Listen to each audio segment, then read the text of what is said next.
ลืมพี่หรือยังเล่าน้องจดหมายพี่เคยใส่ซองส่งให้น้องเดือนแล้วผ่านมาทำไมไม่ตอ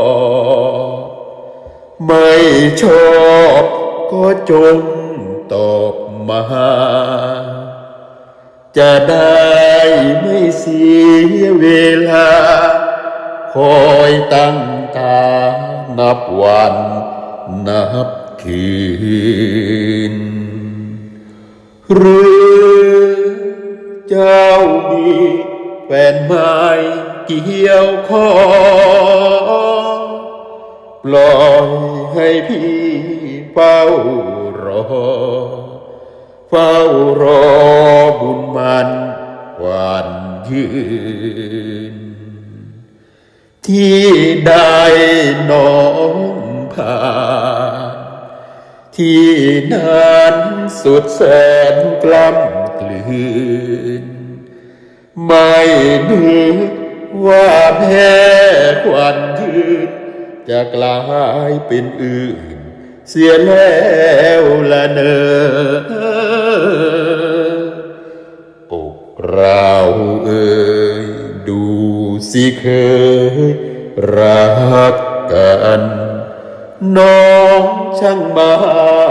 แปลผันจากฉันไปแล้วหรือเธออย่าลืมเสียเท้าพี่เฝ้าแต่คิดถึงเธออย่าให้รักละเมอเพราะเธอเป็นคนเปลี่ยนใจจา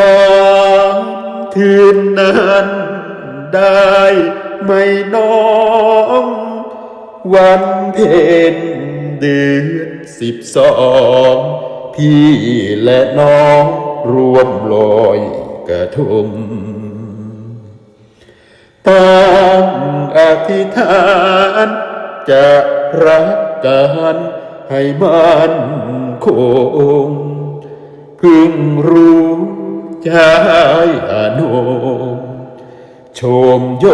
งไม่แน่ไม่น้อย